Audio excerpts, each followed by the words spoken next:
Maganda po dito, may relo. 7:31 na. So tatapusin po natin ng 8:31. Ano po? Let us begin our evening in the name of the Father, the Son, and the Holy Spirit. God, our loving Father, we thank you for gathering us together. We ask for your grace to fill us with your Spirit, that we may hear what we ought to hear, see what we ought to see, that we might do what we ought to do. In Jesus' name we pray.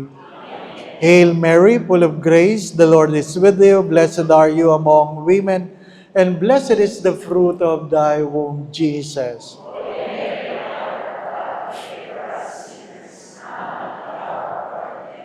Mary, seat of wisdom, in the name of the Father, the Son, and the Holy Spirit. Amen.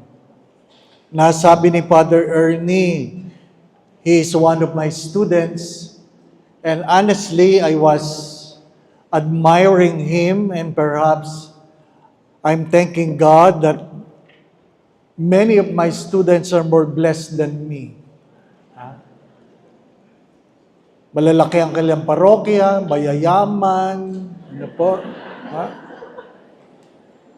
27 years na akong pari, ano po?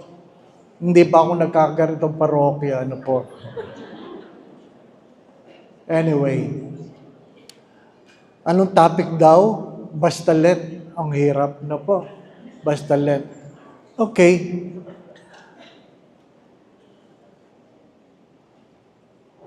Perhaps you have been hearing that the theme, not only of Lent, but of this year, Jubilee year, is about hope.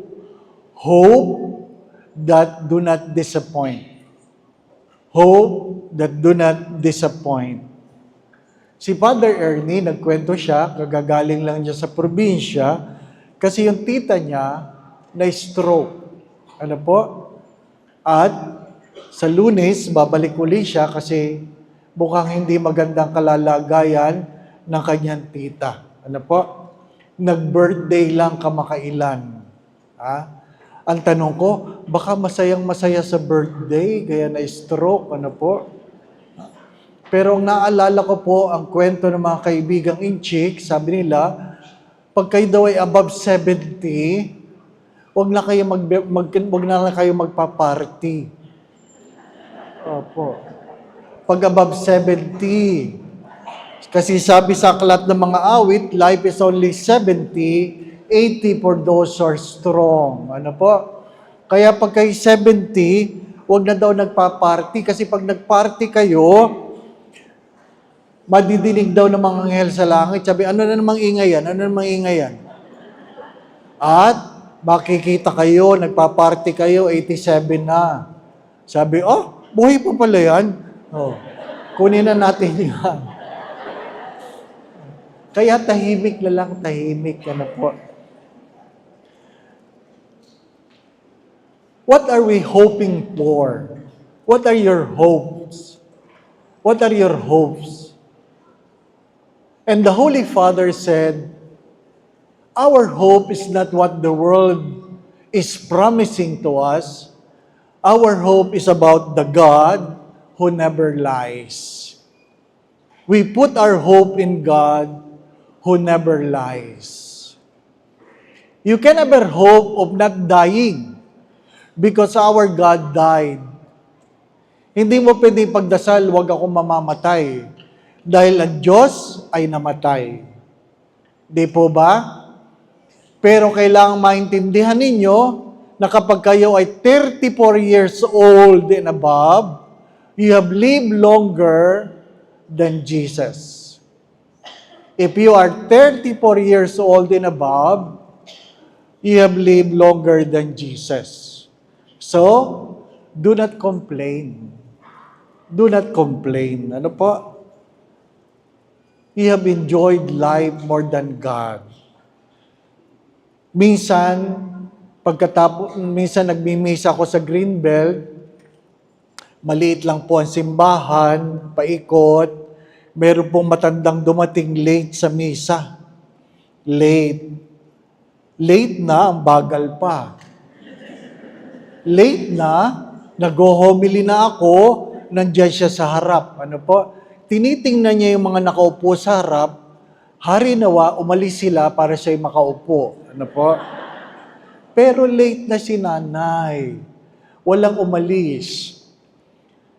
Kaya nga dati mayroong nakalagay sa upuan sa harap, senior citizen. Ano po? Ang mga upuan namin sa harap, mayroong senior citizen. Pero, ayaw naman nilang umupo doon. Ayaw nilang aminin na sila'y senior citizen. Ano po? Tayo, ayaw natin tanggapin tayo matanda na, maliban lamang paghihingi tayo ng 20% discount. 10 points I would like to share about life and about Lent. Number 1, you have to remember everything is temporary. Take note, everything is temporary.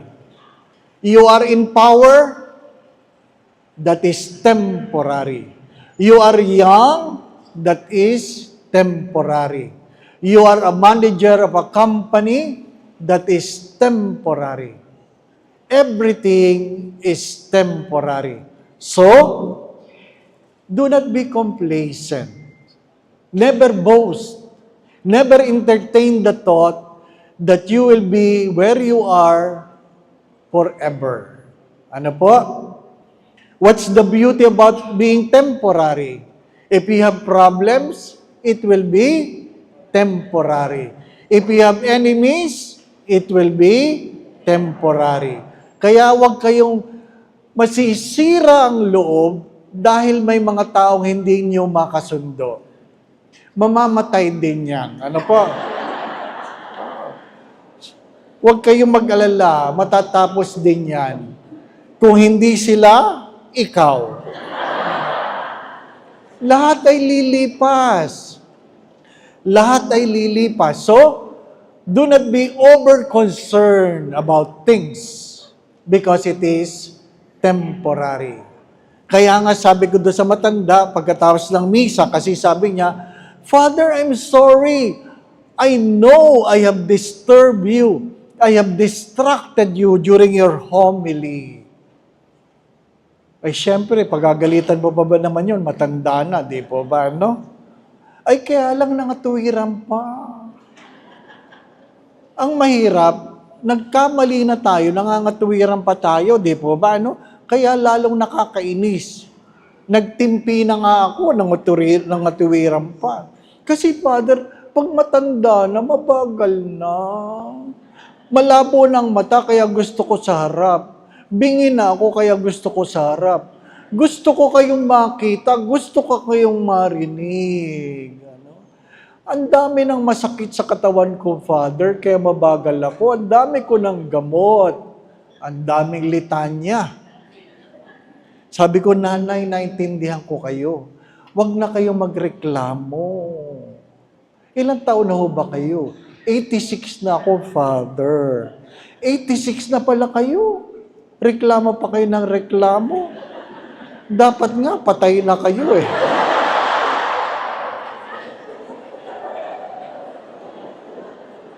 Naintindihan naman ng matanda. Naintindihan. Ano po?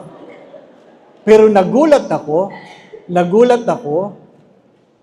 3 years ago, naglalakad ako sa may landmark, ano po, may sumigaw, Father! Naku, ang hirap nun. Ano po? Ayaw ko sanang pakinggan, kaya lang, hindi tumitigil ang sigaw, Father! Pagtingin ko siya. Naka-wheelchair na nga lang. Ay, Father, come! Ay, hindi mo pwedeng hindi punta kasi lalo mag-iiskandalo. Dinalipitan ko ganyan. Sabi ko, kayo, buhay pa kayo! Tuwan-tuwang matanda, ano po, tuwang-tuwa. Ha? At binigyan ako ng gift check. Sabi, for you, Father. Ano sasabihin mo pag binigyan ka ng gift check? Sana mahaba pa buhay mo.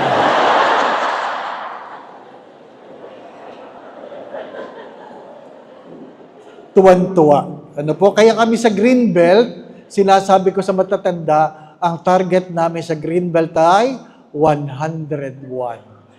Oh.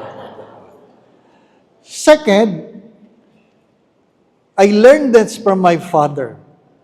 And this is very true. Sometimes life is unfair, but God is always good. Sometimes life is unfair, but God is always good. Why unfair? Those who are not working well got promoted. Those who are not praying, seemingly they're getting rich. There are people who don't go to church, but being blessed. Di ba? Nagtataka ka. Yung iba, magnanakaw di ba? No? Pero yung mayaman, mahabang buhay, sadyang hindi parehas ang buhay, no? So, ang aming tatay ay naloko sa negosyo kung saan nag-withdraw siya in advance ng kanyang retirement fee. Naloko siya. Dati 3 ang ulam namin, mamaya naging 2 na lang, mamaya 1 na lang. Ano po? Kasi wala nang pera. Hanggang sa nag-aral kami ng college ng aking kapatid, sabay kami sa college, wala kami sapatos. 1 lang ang sapatos namin. Kaya pang umaga siya, pang hapon ako. Opo. Opo. Black section siya sa umaga, black section ako sa hapon. Pagdating ng 12:00, nakaupo na ako sa tapat ng pinto, nakamedyas na ako. Ang inaantay ko ay hindi siya, ang inaantay ko ay ang sapatos. Kung makakauwi ang sapatos mag-isa, better. Pero hindi siya pwedeng tumambay dahil hindi ako makakapasok dahil wala akong sapatos. But I learned, it is not the shoes that makes the man. It is the man that makes the shoes. My dear friends, my brothers and sisters, don't question God because God knows what is best for all of us. Third, if you want to be happy, go home.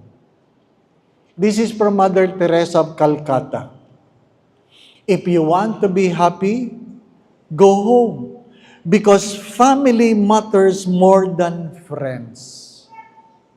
Family matters more than friends. Go home while you can. Mother Teresa said that. Go home while you can.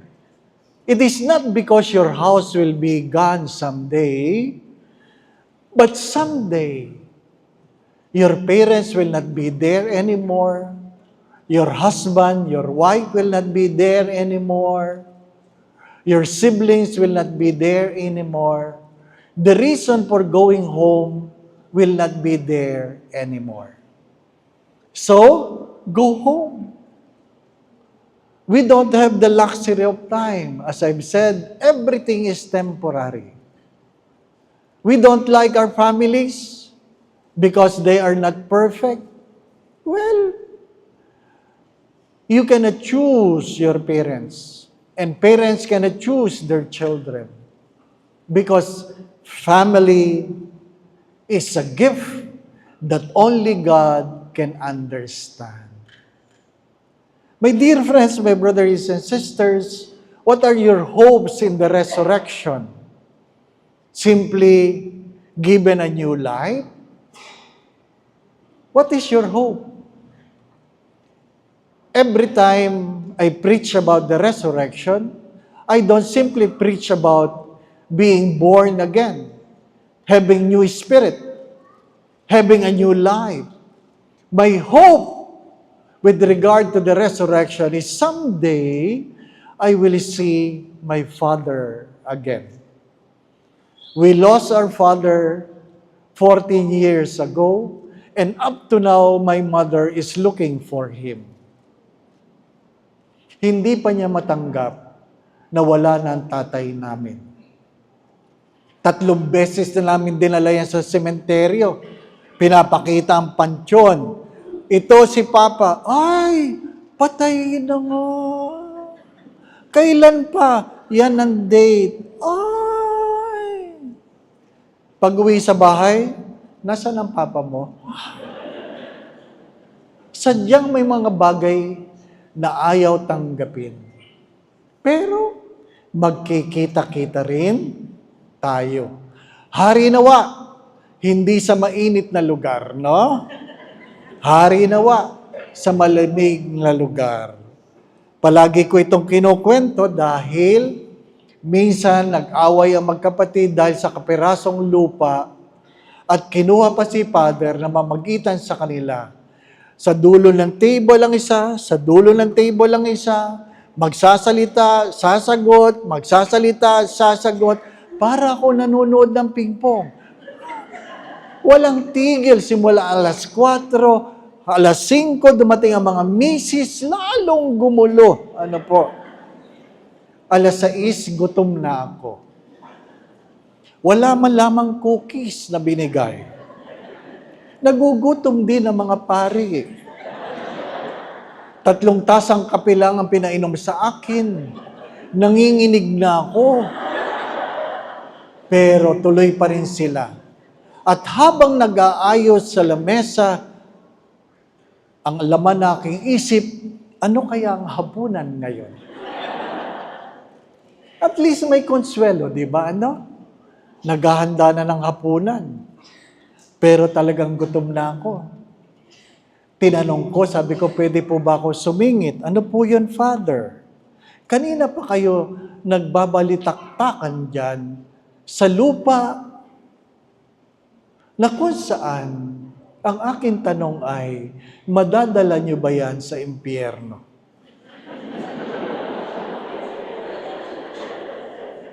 Totoo. Yan lupang yan ba? Madadala niyo ba yan sa impyerno? Tumahimik sila. At sabi nung isa, bakit naman sa impyerno, Father? At sabi ko, bakit? Umaasa kayo makarating sa langit dahil dyan? Pinaalis akong hindi pinakain. Bakit? Minsan ang katotohanan ay masakit.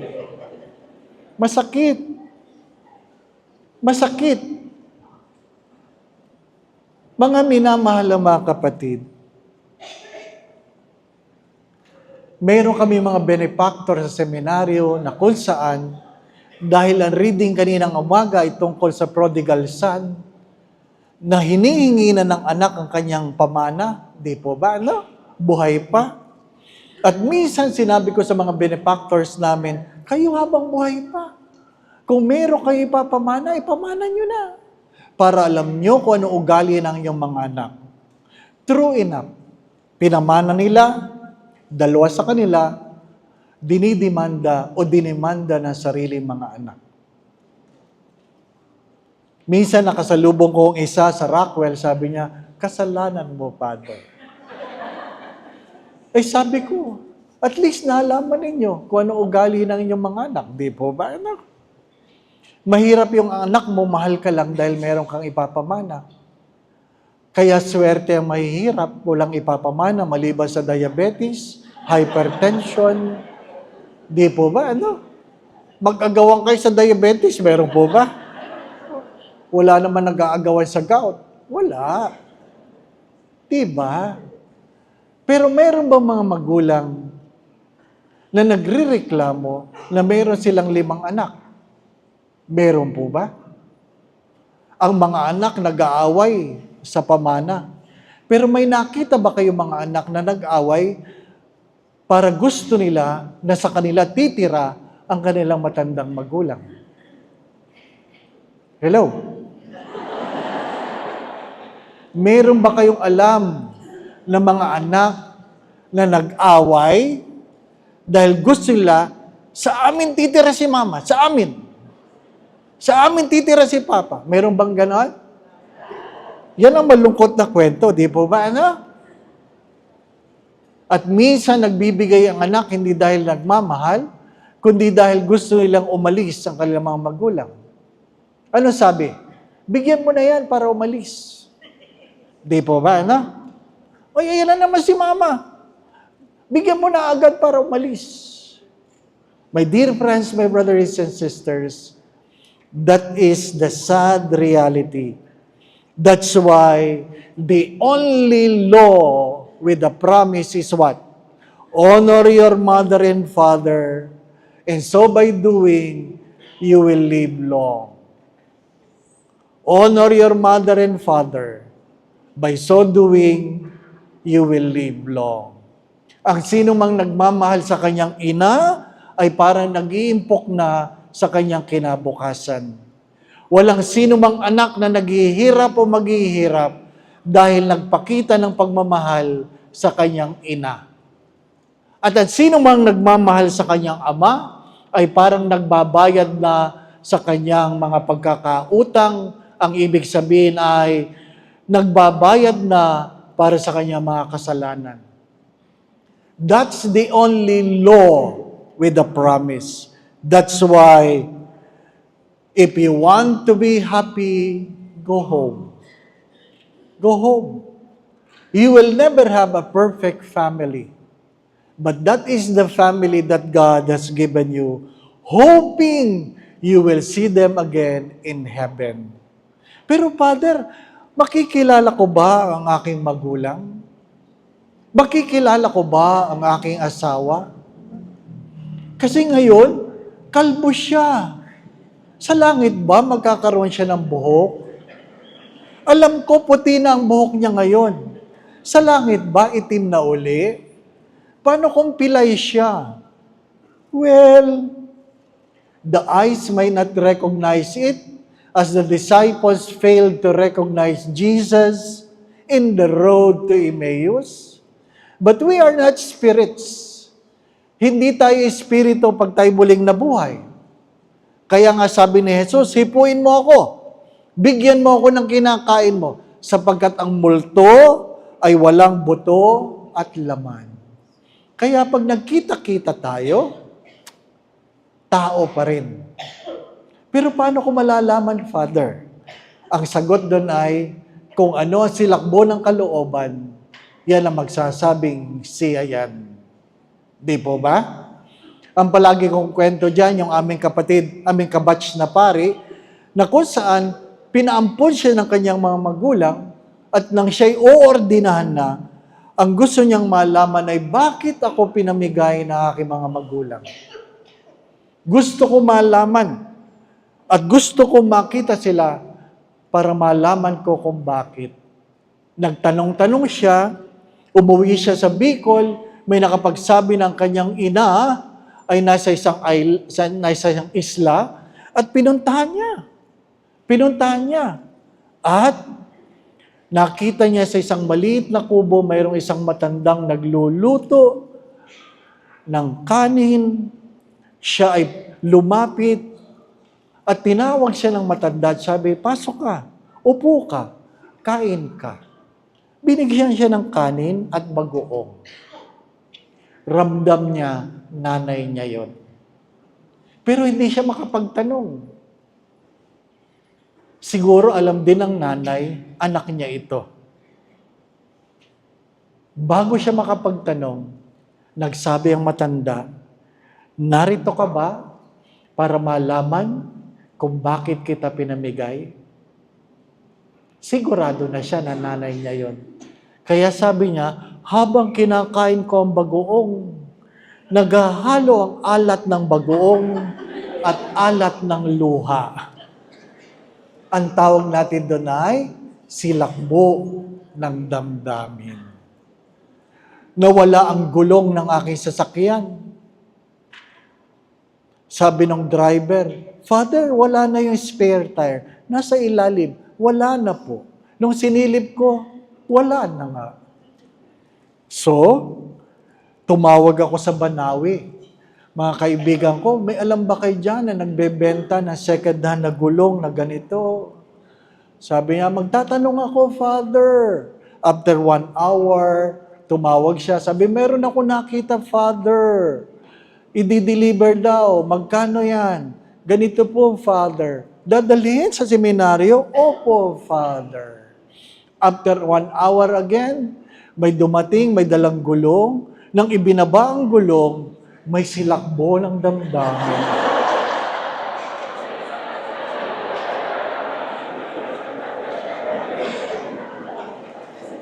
Sabi ko, sigurado ako gulong ko yan. Kung ang gulong nga, may silakbo eh. Asawa pa, di po ba? Ano? Anak pa? My dear friends, my brothers and sisters, do not forget this. Family matters more than friends. Fourth, respect yourself because others will treat you the way you treat yourself. Respect yourself. Whatever people are telling about you, respect yourself. Learn to respect yourself. We can never have everything, but we always have something that we only us have it. Hindi nyo makukuha lahat ng bagay, pero may mga bagay na kayo lang ang meron yan. Di po ba, no? Kaya, igalang mo ang iyong sarili. Learn to respect yourself. Because if you fail to respect yourself, you cannot expect others to respect you. Mananabi ako, mukha namang formal ang parokyang ito, di po ba? Ano? Maayos kayong manamit dahil malamig siguro ang aircon, di po ba? Ano? Walang naka-midreb, walang nakahanging, walang naka-crop top, no? Nung ako'y nagsisimula sa Greenbelt, yan ang palagi kong sinasabi. Respect yourself. And one way of showing respect is dress decently. Dress decently. There's a big difference between passion and decency. You can be fashionable and yet not decent. No? Yung iba naman sa iyo, mas matanda sa akin, mukha pa lang, di po ba, no? Ano ibig ko sabihin? Inabot nyo yung panahon na pag nakita ang pusod ng babae, bomba yan, bomba. Di ba, ano? Pag may nagpapalabas sa TV, yung lola ko, pag may puso, bomba, bomba. Oh? Lipat ang channel, bomba agad. Ngayon, hubad na. Di ba ba na? Hindi nyo na alam. Yung ibang nagsisimba, naka-crop top. Matatanda na, naka-crop top. Oo. Sabi ko nga, ano bang gusto nyong patunayan? Naka-crop top kayo. Labas ang tahi ng cesarean nyo. Di ba? Ano ba ang gustong patunayan? Yun naman ang tinatanong ko lang. Ano pa? Kasi noong unang panahon, pag ikaw ay punit ang damit, punit ang pantalon, mahirap ka. Ngayon, gula-gulanit. Di po ba, ano? Totoo. Siguro pag bata-bata, sabihin, ay, trying to be fashionable. Pero pag matanda, masakit na sa mata. Oo. Patawarin ako. Pinipilit yung gula-gulanit. Talagang nagsusumigaw yung mga cellulite sa mata. Si Father naman, totoo naman, di po ba? 2 taon ko yung hinuhumili para matuto. Kaya pag may ganyan suot, ay bago yan, bago. Ano po? Hindi yan matagal na nagsisimba sa Greenbelt. Di po ba, no? Katatanda na, naglaladlad pa ng dibdib. Ano po ba? Oh, yan. Nandito po yung isang servant. Ano ba naman? Diyos, Panginoon, di ba, ano? The body of Christ. Ilaladlad mo para kay Father? Ang problema natin, pag nahulog si Jesus dyan, Masusuffocate. Sinong kukuha? Treat yourself with respect if you want others to treat you with respect. Be kind so that people will be kind on you. Di po ba? Be polite. Smile. Ano sabi ng Santo Papa? In this Lent, bago siya magkasakit, be generous with your smile. Especially to people you find it difficult to deal with. So kung nahihirapan ka, smile. Ayan na naman siya, smile. Diba? Ngitian mo lang.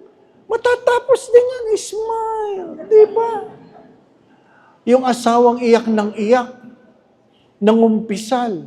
Pagkatapos ng umpisal, nakangiti na siya at panay ang embrace niya sa kanyang mister.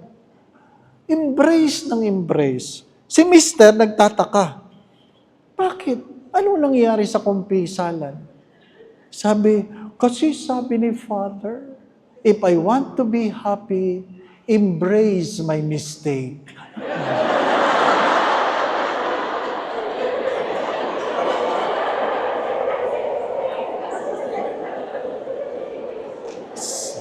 So, rather than complaining, embrace. No?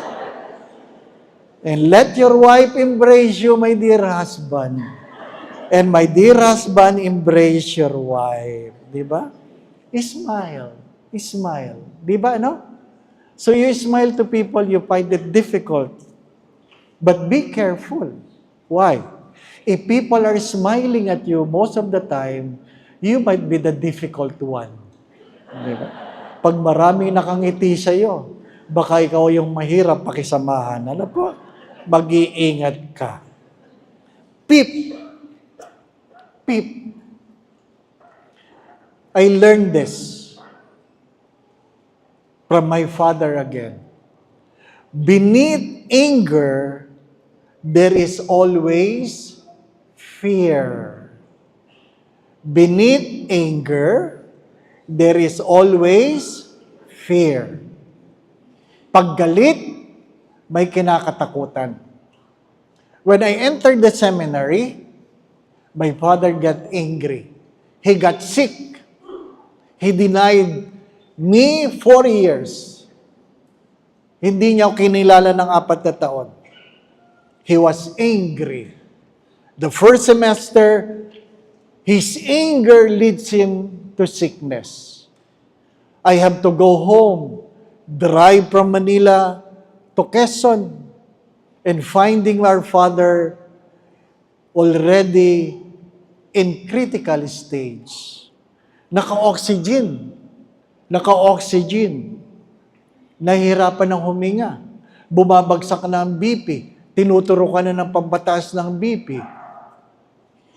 And the first thing I asked him, bakit ka may sakit? Galit ka ba sa akin? I took the courage to ask the question, bakit ka may sakit? Galit ka ba sa akin? At tinangat ng tatay ko ang oxygen, sabi niya, oo. Ay, galit yun. Di ba? Naghihingalo na, nasabi pa eh. Di ba? Kaya sabi ko sa nanay ko at kapatid, labas kayo, labas. Usap kami. Ano po? Nagka-sepsis na nga eh. Ha? Hindi naman namatay. Akala ko mamamatay. Kasi nagpaalam na ako sa spiritual director ko, Father Ben, mukhang mamamatay ang tatay ko dahil sa akin. Ano sabi ni spiritual director ko? Bakit? Sigurado ka ba? Na pag lumabas ka, mabubuhay siya? Hindi din naman ako sigurado, no? Di magpatuloy ka na lang. Nagpatuloy ako. Di po ba? Pero nung naordinahan ako, 1998, inihatid niya ako sa altar. May picture kami. Nandun palagi, tinitingnan ko yun. Masaya ang tatay ko. Nauordinahan ako. Pagkatapos ng ordination, masaya siya sa mga picture. At taon-taon, kapag nagse-celebrate ako ng aking sacerdotal anniversary, very proud siya. Happy siya. Pero taon-taon ko siya tinatanong, bakit ka nagalit na ako'y nagpare? Ano sagot lang niya sa akin? Hindi ako nagalit. Ano sabi ko? Sinungaling. Munti ka na nga mamatay eh. Di ba? Hindi ako nagalit. Bagamat ang tatay ko'y protestante. Ano pa? Hindi yun ang kanyang kinagalit. 3 beses niya ako pinagsalita sa simbahan nila. Dahil proud siya ng kanyang anak ay pari. But 14 years ago, before he passed away, 19 days I accompanied him in the ICU. Nag-intubate na. Nag-intubate na. In the last 2 days, tinanggal na niya lahat. Tinanggal na lahat. Sabi niya, ayoko na. O, di wala na. Di po ba, no? No reason to go on. On the last day, hinihila niya mukha ko. Hinihila. Akala ko tinatapik. Hinihila pala. Yung mga kapatid ko sabi, bakit ikaw lang ang tinatapik? Lapit kayo para tapikin din kayo. Ano ba? Ay lumalapit sila, hindi naman hinihila, ako lang. At nung hinila niyang ganyan, nilalapit pala sa tenga niya. Dahil may sinasabi na hindi namin maintindihan. At nang mailapit, ang tanong niya ay, sinong mag-aalaga sa iyo pag ikaw ay nagkasakit? Sino mag-aalaga sa iyo pag ikaw ay tumanda? Tumulo ang luha ko sapagkat doon ko naintindihan na hindi nga siya galit. Natakot siya. Natakot siya. Kaya pag galit ang tatay, hindi ibig sabihin, hindi ka mahal. Meron siyang kinakatakutan. Kadalasan ng mga anak, pag pinapagalitan, feeling nila hindi sila mahal. Hindi nila maintindihan. Natatakot ang kanilang mga magulang na pag kayo hindi nagbago sa inyong ginagawa, baka kayo ay mapahamak. Kaya pag may galit, tumahimik ka. Alamin mo kung ano ang kanyang kinakatakot. Di po ba, no? Mister, pag galit si Mrs., may kinakatakutan. Mrs., pag galit si Mister, may kinakatakutan. Tabihan mo na lang, tanong mo na lang, bakit ka nagagalit? May kinakatakutan pa ba? Di ba? Tatahimik yun. At least alam niyang nakikinig ka. Di po ba, no? Dahil alam natin, kapag may sumisigaw, merong hindi nakikinig. Di po ba, no? Bakit sumisigaw ang magulang? Hindi nakikinig ang anak. Bakit sumisigaw ang misis? Hindi nakikinig si mister. Di po ba, ano? Tama po ba? Totoo. At bakit sumisigaw si mister? Bingi si misis. Bingi si misis. Ano pa? Beneath anger, there's always fear. So we can live in peace if we can assure each other that what you're afraid of might not happen. Kaya no ako'y naordinahan, 2 years pa lang ako sa parokya. Sabi ng aking obispo, ililipat daw ako sa seminaryo. Sinabi ko agad sa aking spiritual director, Father Ben, pag inilagay niyo ako sa seminaryo, mamamatay ako. Hindi ako nagalit. Sinabi ko na kagad ang aking kinakatakot. Pag nilagay niyo ako sa seminaryo, mamamatay ako. Simple lang ang sagot ng matanda. Huwag kang mag-alala, ipalilibing kita. Ay di tapos, di po ba, na? Tapos. 15 years ako sa seminaryo, di naman ako namatay. Di po ba? Sometimes, the fear is unreal. We only need to step in faith. Number 6, happiness is a choice and joy is a gift. Happiness is a choice and joy is a gift. If you are unhappy, you have chosen to be unhappy. Take note.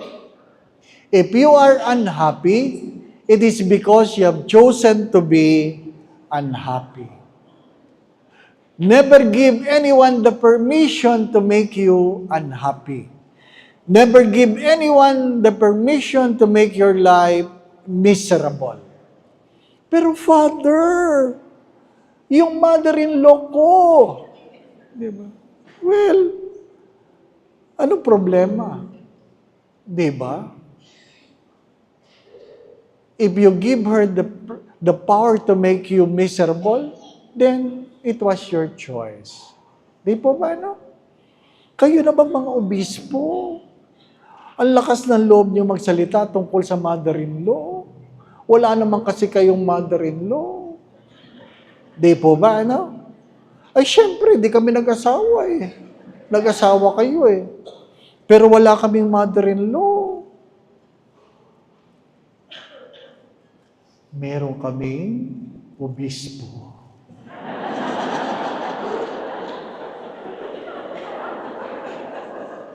Di ba, na? Pag sinabi ng obispo, lipat ka, lipat ka.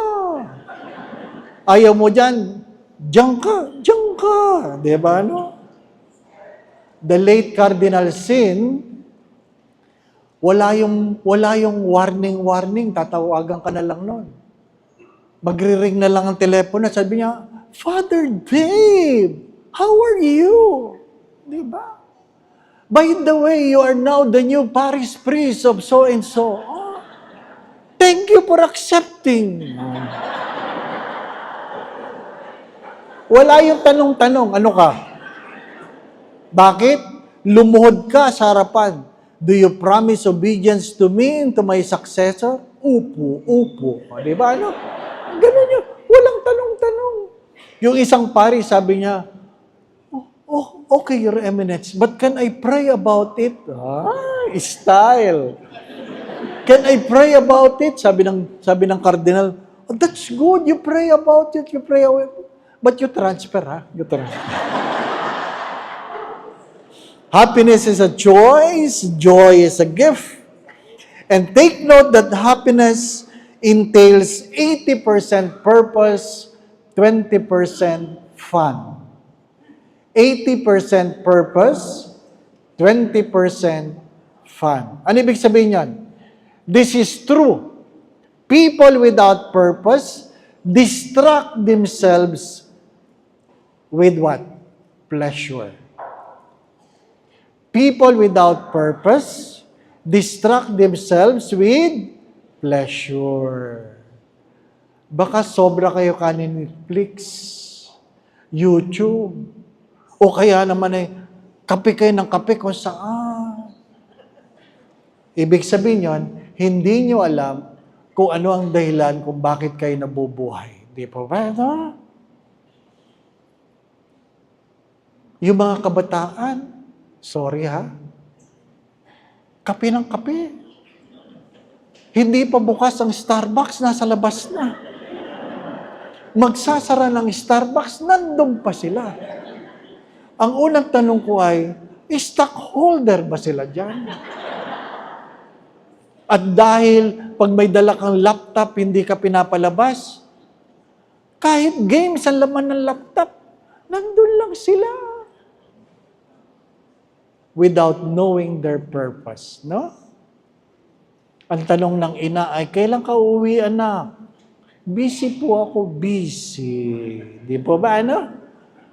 Sabi ni Lord, magsimba ka, busy ako, Lord. Magdasal ka, busy ako, Lord. Kausapin mo naman ako, busy ako, Lord. At nang siya may sakit, sabi niya, Lord, may sakit ako. Ang sabi ni Lord, busy ako. 80% purpose, 20% fun. Ano po?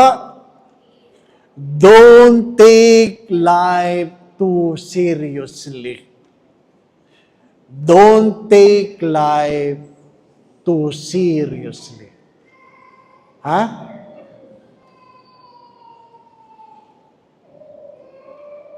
Parang seryosong-seryoso kayo.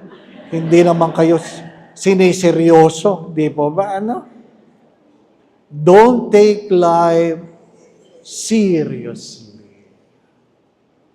Tawanan mo ang iyong problema. Di po ba? Ano? Kung meron kang pinagdadaan ng problema, daanan mo lang. Huwag mong ibabahay. Tatagal. Di po ba? Ano? Yung iba kasi binabahay pa eh. Di po ba? Ano? Daanan mo lang. Lilipas din yan. Ano po? Tawanan mo lang. Ha?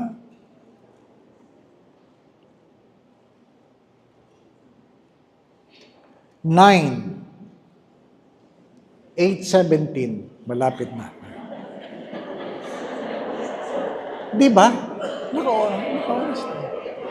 Ha? Oy, malayo pa ako dito.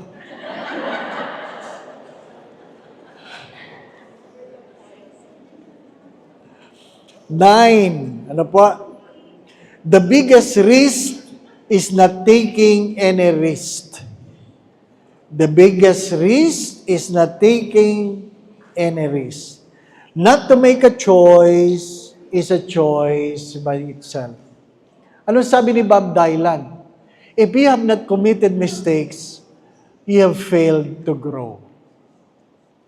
If you have not committed mistakes, you have failed to grow. Why? Because you have failed to learn something new. But seriously, when was the last time you said the word, "This is my first time"? Seriously. When was the last time you said, "This is my first time"? Ha? Wala na. Pag hindi nyo na sinasabing, uy, first time ko ito, ibig sabihin, you are already drifting towards your death.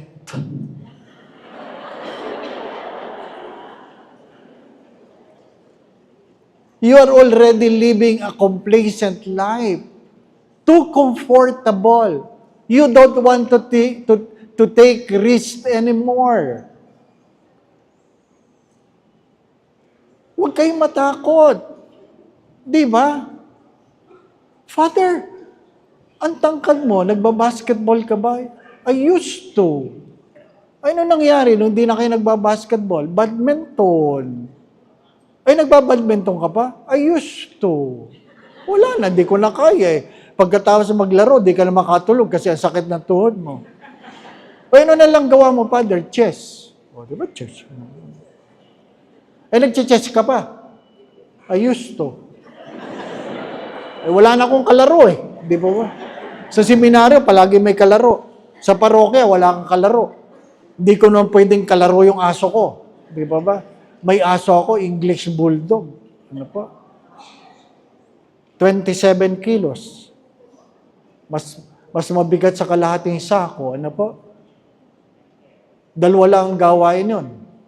Kumain, matulog. Bakit ko binili yun? Nakalagay doon, requirement, 16 hours sleep. You don't need to walk him. Ay, okay yan, Sa kwarto, pwede na yan. Pag pinakain mo, maya-maya, tulog na. Di ba? Pag tinanghali ako ng gising, gigisingin ako dahil gutom na siya. Di ba? Okay, di ba? Ganun.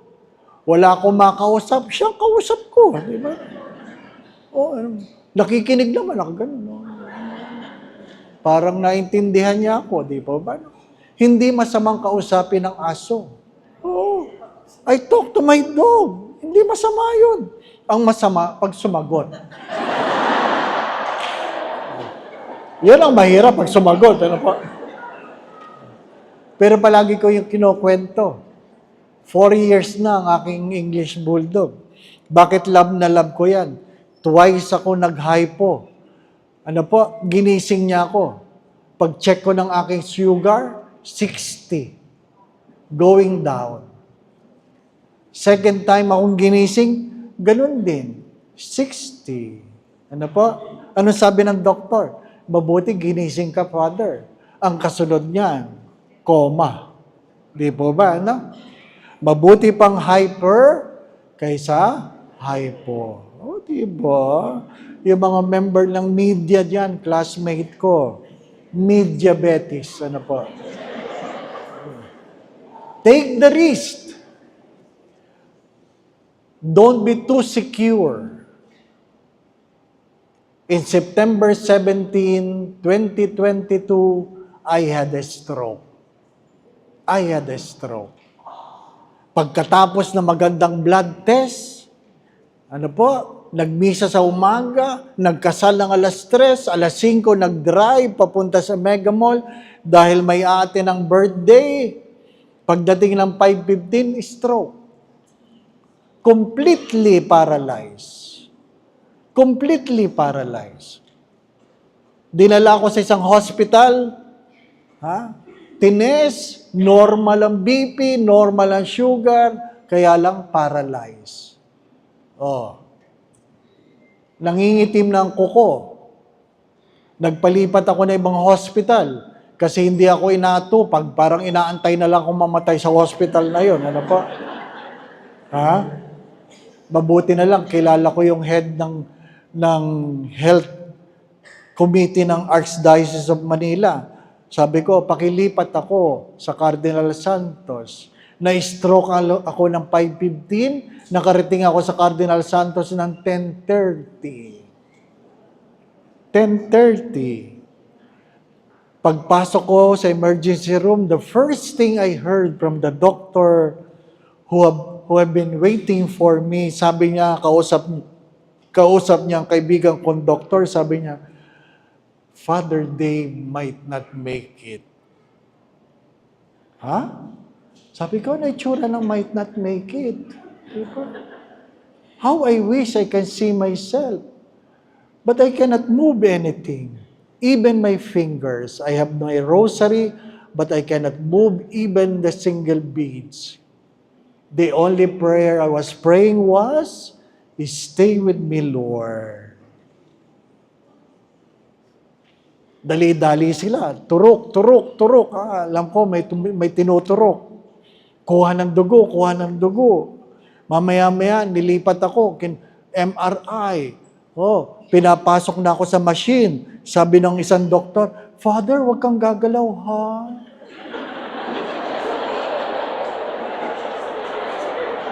As if I can. Siyempre, sasagot ka, opo. At 1:30 in the morning, nililipat ako sa ICU. Bago ako ilipat, sabi ng head nurse, Father, ililipat ka na namin sa ICU. Nadinig ko, 1 week daw ako sa ICU, 1 month in the hospital. At sabi ko sa Diyos, ano ba ito, Lord? Gulay o patay? Kung gulay, Lord, patay na lang. Di ba, no? I cannot imagine being vegetable. At sabi ng nurse, Father, bago ka namin ilipat, magda-diaper tayo. Alam nyo, kahit paralyzed ako, gusto kong sabi, wag. Pero wala kang magawa kasi wala kang magalaw. Sinasabi lang kung anong ginagawa. Father, tatanggalin ko na ang pantalon ninyo. Father, binababa ko na yung pantalon. Father, ibababa ko na ang brief. Gusto kong imulat ang aking mga mata. Gusto kong makita kung sino ang nandyan sa paligid. Di ba? Bakit? Pari ako. At habang binababa ang brief, sabi ko, Lord, makikita na nila. And last Wednesday, nagbigay ako ng recollection sa Cardinal Santos Hospital. Sinabi ko talaga yon. Bakit? Baka yung mga nakikinig doon, nandun sa emergency room, di pa ba, no? Oo. Di pa kasarap that the Lord be with you. At sabi niya, ay, nakita ko na yan. Di ba? Hindi nyo alam. Pare, madre, mayaman, mahirap, magsabi kayo. If you are sick, you will be a point where you are helpless. Kaya wag magmayabang. Hindi kayo asikasuhin dahil kayo may-ari ng ano. Hindi ko alam. Di ba ano? You can never demand. So, don't take life too seriously. Because in the hospital, nobody will take you seriously. Oh.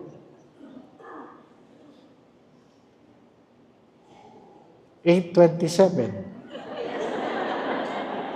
10. The least and the last. The last but not the least. Ano yung pang-sampo? You played it too safe. There are no mistakes in life, only lessons to learn. Kahit si Bob Dylan, sinabi yun. There are no mistakes in life. As Barbara Streisand pala nagsabi nun. There are no mistakes in life, only lessons to learn. Kaya mahalagang tanong, ano ang natutunan mo? Di po ba, ano? Napaaway ka, anong natutunan mo? Masaya ka, anong natutunan mo? Nagkasala ka, anong natutunan mo? Masaya ka, anong natutunan mo? Ang mahalaga ay meron kang natututunan. Di po ba, ano? Sadyang may mga taong nagkakamali at may mga taong nagkakasala. Keep that in mind. May mga taong nagkakamali, may mga taong nagkakasala. Ano po? Hindi lahat na nagkamali, nagkasala. Pero lahat na nagkasala, nagkamali. Pag nagkamali, itama. Pag nagkasala, ihingi ng tawad. Pero kung kayo nagkamali lang, huwag kayo hihingi ng tawad. Itama nyo lang. Di po ba, ano? Naintindihan nyo po ba ako? Hindi lahat na nagkamali, nagkasala. Pero lahat na nagkasala, nagkamali. Anong halimbawa, Father?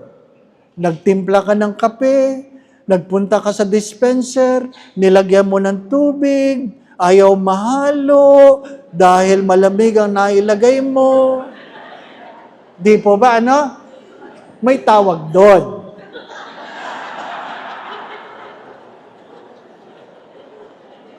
Nagkamali. Ang tawag doon, nagkamali. Yung nagsabing katangahan, ang tawag sa inyo, nagkasala. Bakit? Mabilis kayong maghusga. Kita nyo na? Alam nyo, di po ba? 8:30. Sana may natutunan kayo. Ano pa? Huwag lang masyadong nagagalit. Huwag lang masyadong nagagalit. Saint John of the Cross have said this. In the twilight of your life, when you bend your knees before God, God will never ask the question, how much money you have, where you have been, what titles you have gained. The only question God will ask is, how much love you have given. Sa takip-silim ng iyong buhay, sa pagluhod mo sa harapan ng Diyos, hindi itatanong ng Diyos magkano ang iyong naipon, saan ka nakarating, o ano ang iyong naabot. Isa lang ang tanong ng Diyos, gaano kalaking pag-ibig ang iyong pinagkaloob. Lent is never about sin. Please listen. Lent is never about sin. Lent is about the love of God in spite of our sinfulness. In spite of our sin, God looks at us with love. So, live in love. Live in love. Love is not an emotion. Love is not just a character of God. Love is not just a description of God. Love is the other name of God. So think of Lent, and you can never separate love from Lent because it is more sinful to talk about Lent outside the context of God's love.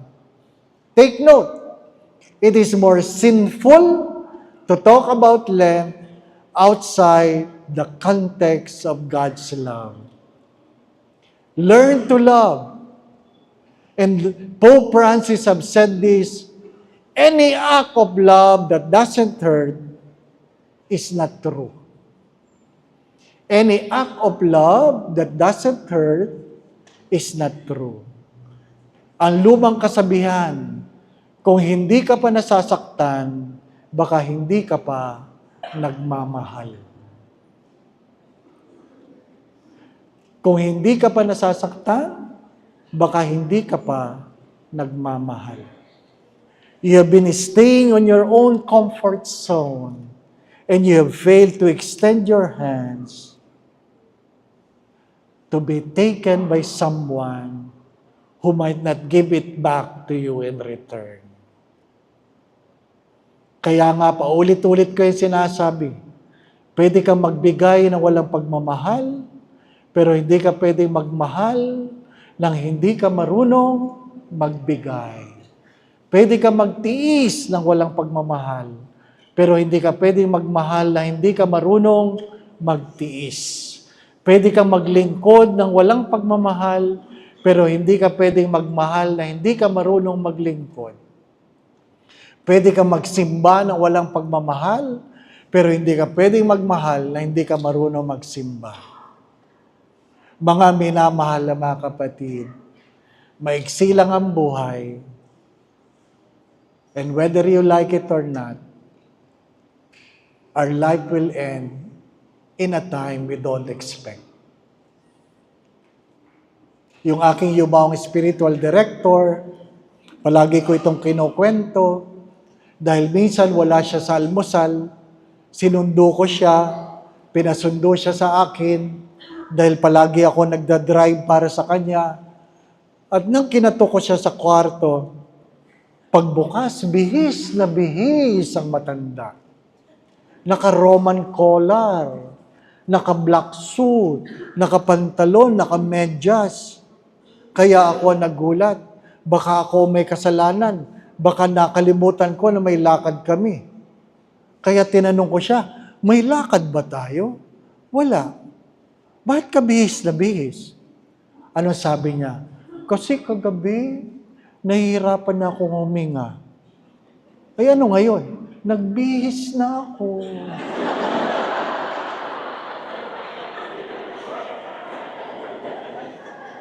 Para saan?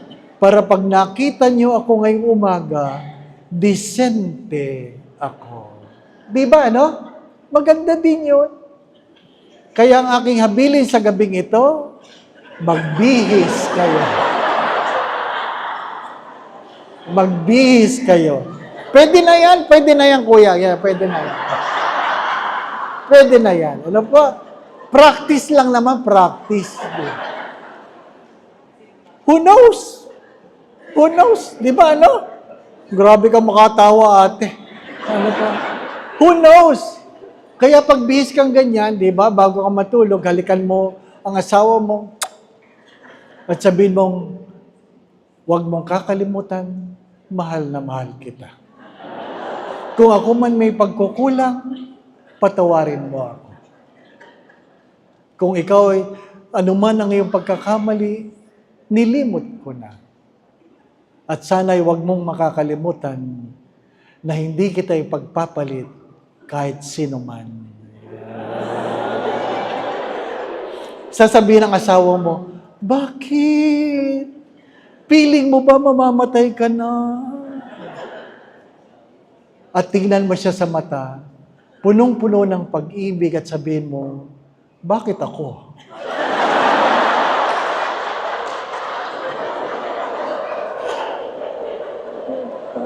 Bakit ba palaging ako? Di ba?